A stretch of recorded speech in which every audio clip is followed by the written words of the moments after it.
주님께서 여러분과 함께 또한 사람들과 함께 하소서. 성 요한이 전한 거룩한 복음입니다. 그리스도의 영광을 돌립니다. 과월절을 하루 앞두고 예수께서는 이제 이 세상을 떠나 아버지께로 가실 때가 된 것을 아시고 이 세상에서 사랑하시던 제자들을 더욱 극진히 사랑해 주셨다. 예수께서 제자들과 같이 저녁을 잡수실 때 악마는 이미 가리오 사람 시몬의 아들 유다의 마음속에 예수를 팔아넘길 생각을 불어넣었다. 한편 예수께서는 아버지께서 모든 것을 당신의 손에 맡겨주신 것과 당신이 하느님께로부터 왔다가 다시 하느님께 돌아가게 되었다는 것을 아시고 식탁에서 일어나 겉옷을 벗고 수건을 허리에 두르신 뒤 대야에 물을 떠서 제자들의 발을 차례로 씻고 허리에 두르셨던 수건으로 닦아주셨다. 시몬 베드로의 차례가 되자 그는 주께서 제 발을 씻으시렵니까? 하고 말하였다. 예수께서는 너는 내가 왜 이렇게 하는지 지금은 모르지만 나중에는 알게 될 것이다 하고 대답하셨다. 베드로가 안 됩니다. 제 발만은 결코 씻지 못하십니다 하고 사양하자 예수께서는 내가 너를 씻어주지 않으면 너는 이제 나와 아무 상관도 없게 된다 하셨다. 그러자 시몬 베드로는 주님 그러면 발뿐 아니라 손과 머리까지도 씻어주십시오 하고 간청하였다. 예수께서는 목욕을 한 사람은 온몸이 깨끗하니 발만 씻으면 그만이다. 너희도 그처럼 깨끗하다. 그러나 모두가 다 깨끗한 것은 아니다 하고 말씀하셨다. 예수께서는 이미 당신을 팔아넘길 사람이 누군지 알고 계셨으므로 모두가 깨끗한 것은 아니라고 하신 것이다. 예수께서는 제자들의 발을 씻고 나서 겉옷을 입고 다시 식탁에 돌아와 앉으신 다음 제자들에게 이렇게 말씀하셨다. 내가 왜 지금 너희의 발을 씻어주었는지 알겠느냐? 너희는 나를 스승 또는 주라고 부른다. 그것은 사실이니 그렇게 부르는 것이 옳다. 그런데 스승이며 주인 내가 너희의 발을 씻어주었으니 너희도 서로 발을 씻어주어야 한다. 내가 너희에게 한 일을 너희도 그대로 하라고 본을 보여준 것이다. 정말 잘 들어두어라. 종이 주인보다 더 나을 수 없고 파견된 사람이 파견한 사람보다 더 나을 수는 없다. 이제 너희는 이것을 알았으니 그대로 실천하면 복을 받을 것이다.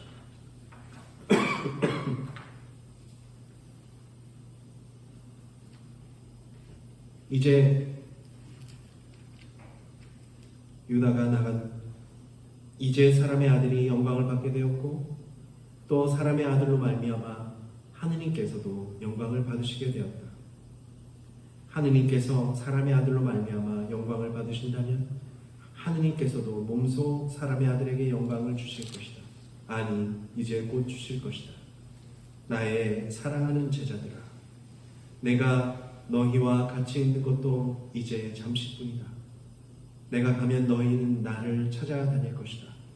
일찍이 유다인들에게 말한 대로 이제 너희에게도 말하거니와 내가 가는 곳에 너희는 올 수 없다.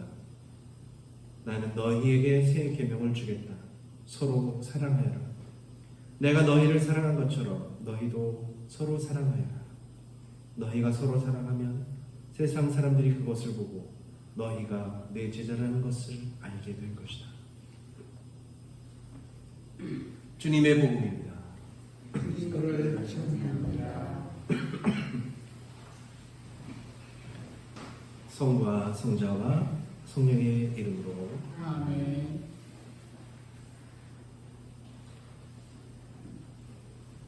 유대인들은 자신의 터전을 잃고서 대략 2000년 정도를 흩어져서 살았습니다. 그렇다고 뭐 인간다운 대접을 받은 것도 아니고 별의별 선입견과 편견에 시달리면서 살아왔습니다. 유럽에서 그 패스트가 흑사병이 유행할 때도 유다인들 때문에 유행했다 해가지고 잡아 죽이기도 하고 그런 역사도 있습니다. 세상 어느 민족도 유다인들처럼 고생한 민족도 없을 것입니다. 우리가 국가라는 개념을 떠올려봐도 우리는 국가가 없으면 개인도 없고 발전도 없다고 생각을 합니다. 그런 면에서 이 유다인들은 국가라는 개념이 없이 그리고 국가라는 어떤 테두리 없이 그냥 뭐라 그럴까요? 그냥 버텨온 사람들입니다. 로마 제국에 의해서 멸망당하고 그리고 나서는 멸망했다고 하지만 이 유다인들의 역사는 유배와 패배, 노예 생활과 피난민의 생활로 점철되어 있습니다. 그 옛날 북이스라엘과 남유다 왕국은 로마 제국보다도 먼저 이미 아시리아, 바빌론 그리고 그리스의 지배를 받고 망하여서 백성들이 뿔뿔이 흩어지고 말았습니다. 그때 그렇게 흩어진 이들을 디아스포라 유대인이라고 불렀습니다. 그럼에도 불구하고 그렇게 세계 곳곳에 흩어져서 사는 사람 유다인들이 당연히 뭐 그리스어도 해야 됐고 뭐 바빌론 말도 쓰고 막 이랬을 텐데도 불구하고 이스라엘 백성 유대인이라는 정체성을 유지시킨 것은 무엇일까요? 물론 이제 왜 그들이 그렇게 그 유대의 뿌리를 그냥 쭉 갖고 있을까? 다양한 연구도 있고 하겠지만 아마도 우리는 익히 알고 있겠지만 잊지 말고 기억하라, 잊지 말고 기억하라 혹은 기념하라 라는 아마 유대인들 그들만의 전통이 아닐까 싶습니다. 오늘 일독서는요 이집트에서 탈출할 때 무엇을 먹고 어떻게 먹고 복장을 어떠해야 하는지를 말해줍니다. 그래서 노예 생활에서 탈출해서 이제 새로운 땅으로 출발하려는 그들은 시간이 급박했기 때문에 멀리 떠날 채비를 갖춰야 했고요. 그래서 옷을 입고 지팡이를 짚고 그러니까 허리에 띠를 메고 이제 언제든지 이제 도망갈 준비를 한 거죠. 그래서 한밤중에 음식을 먹습니다. 뭐 불에 구워 먹으라고 나와 있죠. 불에 구워. 삶아서도 먹지 말고 날 것을 먹으면 좀 안 좋죠. 날 것은 안 좋고 삶으려면 또 시간이 걸리는 거예요. 그러니까 불에 그냥 후다다닥 구워 먹으라는 것이었습니다. 내장까지 먹으라고 했어요. 우리 내장 좋아하잖아요. 우리나라 사람 내장 좋아하는데 그 사람들도 그렇게 먹었다고. 그러니까 머리도 먹고 양의 머리도 먹고 내장까지 다 먹었다고 하니까 엄청나게. 그리고 나머지는 다 불살라 버리라 이렇게 하면서 그렇게 서둘러 먹고 그렇습니다. 그러니까 이때에 이렇게 출애굽기에 이렇게 도망가려고 했던 그 밤, 이것을 유대인들은 아직도 그대로 행하고 있습니다. 그러니까 이 과월절이 되면 이제 가족들이 다 모이는 거죠. 명절이니까 과월절에 가족들이 모여서 이제 그렇게 양을 잡고 옷을 그렇게 입고 쓴나무를 이렇게 받쳐놓고 그럼 이제 할아버지가 있고 그 다음에 이제 손주들도 이렇게 우르르 있잖아요. 그러면 이제 어떻게 하느냐? 손주들이 할아버지한테 할아버지 왜 우리가 이렇게 쓴나무를 먹고 양을 이렇게 먹고 왜 옷을 편안하게 입고야지 왜 이렇게 어디 가는 것처럼 입고서 먹어요? 그럼 묻게 합니다. 그러면 할아버지가 그 옛날에 우리가 이집트 땅에 있을 때 모세가 하느님의 명을 받아서 이렇게 하라. 그리고 양의 피를 문솔주에 발라서 우리는 죽지 않고 이집트 군인들의 손아귀에서 벗어났다. 그거를 매해 그렇게 가르치고 묻고 가르치고 그렇게 했던 것입니다. 이게 그러니까 이스라엘 땅만이 아니라 그리스에 있었던 사람, 터키 땅에 있던 사람, 스페인에 있던 사람, 러시아에 있던 사람, 독일에 있던 사람들 다 세계 방방, 미국에 있던 사람들 방방곡곡에 있었던 유대인들이 그때가 되면은 이걸 손주들 앞에서 그렇게 알려주는 거예요. 그럼 그 손주들이 할아버지가 되면 또 그 손주들한테 얘기해주고 그러니까 그것을 기억하게 하는 것이죠. 그래서 이 예식은 죽은 예식이 아니라 세세대대로 이어져 왔던 것이죠. 그렇게 그들은 노예에서 해방된 날을 기억하고 행하면서 그러면서 지금 남의 나라에 거부살이를 하더라도 늘 하느님께서 알려주신 그 땅에 대한 희망을 가지고 자유인으로 살아가게 하였습니다. 이러한 전통과 기억이 어떤 땅이든지 시대이든지 그들을 지탱해주는 힘이었습니다. 그러니까 좋은 일은만 기억하고 나쁜 일은 잊어버려라가 아니었습니다. 오히려 안 좋은 일과 나쁜 일을 망각하지 않고 기억해야 됩니다. 그러면서 하느님의 법을 잃어버렸을 때 그들이 범한 죄와 잘못들을 기억해야 됩니다. 그리고 노예 생활에서 벗어나기 위해서 하느님의 법을 다시 기억하도록 촉구하였던 것이죠. 우리가 망각했을 때, 하느님의 법을 망각했을 때 이렇게 어려웠다. 그럴 때 이 지금처럼 우리 출애굽 때처럼 허리에 띠를 그리고 지팡이를 들고 다시 그 밤으로 돌아가야 된다. 이렇게 계속 한 것이죠. 유대인들이 세계 곳곳에 흩어져 살아도 그들의 정체성을 잃지 않았던 것은 지금도 때가 되면 광월절 예식을 거행하며 바로 이 잊지 말고 기억하라를 끊임없이 이어갔기 때문입니다. 우리 신약성서에서 공관복음이라고 그러면 마테오, 마르코, 누가복음이죠. 여기서는 주님의 최후의 만찬을 전해줍니다만 오늘은 요한의 이야기를 들었습니다. 또 오늘 이독서 말씀이 고린토전서 11장 23절에서 26절까지 말씀이잖아요. 이 고린토전서 사도 바울로가 전한 이 만찬에 대한 내용이 공관복음에 있는 것보다 조금 더 원형에 가깝다고들 이야기합니다. 한 번 더 들어보겠습니다.